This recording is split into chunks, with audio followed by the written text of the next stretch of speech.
ইরানে চলমান সরকারবিরোধী বিক্ষোভ দমনে যখন দেশ জুড়ে কঠোর ইন্টারনেট ব্ল্যাকআউট জারি করেছে কর্তৃপক্ষ, ঠিক তখনই ডিজিটাল অন্ধকার ভেদ করে বহির্বিশ্বের সঙ্গে যোগাযোগের একমাত্র জানালা হয়ে উঠেছে স্যাটেলাইট ইন্টারনেট সেবা স্টারলিংক। এই প্রযুক্তি এখন বিক্ষোভকারীদের জন্য কার্যত তুরুপের তাস হিসেবে আবির্ভূত হয়েছে।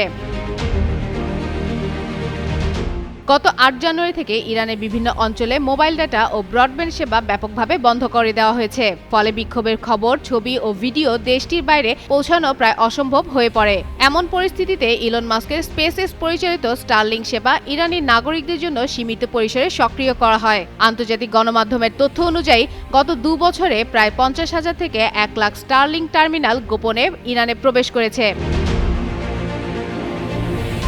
স্টারলিংকের এই সেবার বিশেষত্ব হলো এটি মাটির নিচে কেবল বা মোবাইলের টাওয়ারের উপর নির্ভরশীল নয়। পৃথিবী থেকে প্রায় ৫৫০ কিলোমিটার উপরে ঘূর্ণায়মান হাজার হাজার স্যাটেলাইটের মাধ্যমে সরাসরি ইন্টারনেট সংযোগ দেয় এই প্রযুক্তি।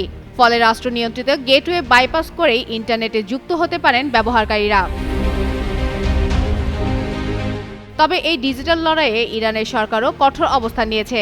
রাশিয়া ও চীন থেকে আনা সামরিক গ্রেডের জ্যামার দিয়ে স্টারলিংকের সংকেত ব্যাহত করার চেষ্টা চলছে। বিশেষজ্ঞদের মতে রাজধানী তেহরানের অনেক এলাকায় ডেটা লস ৩০ থেকে ৮০% পৌঁছেছে। একই সঙ্গে ড্রোন ব্যবহার করে ভবনের ছাদে থাকা টার্মিনাল শনাক্ত করা হচ্ছে। ২০১৫ সালের আইনে স্টারলিংক ব্যবহারের অভিযোগকে ইসরায়েলের হয়ে গুপ্তচর বৃদ্ধি হিসেবে গণ্য করা হয়েছে, যার শাস্তি কারাদণ্ড থেকে মৃত্যুদণ্ড পর্যন্ত হতে পারে। এর মধ্যেই যুক্তরাষ্ট্র ও ইলন মাস্ক ইরানিদের জন্য নিরবিচ্ছিন্ন ইন্টারনেট নিশ্চিতের কথা বলছেন, আর তেহরান এই উদ্যোগকে জাতীয় সার্বভৌমত্বের লঙ্ঘন হিসেবে দেখছে।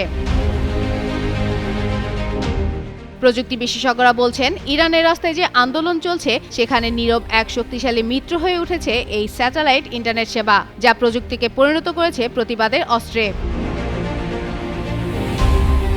ফাতেমা ফাতেহ জান, যুগান্তর নিউজ।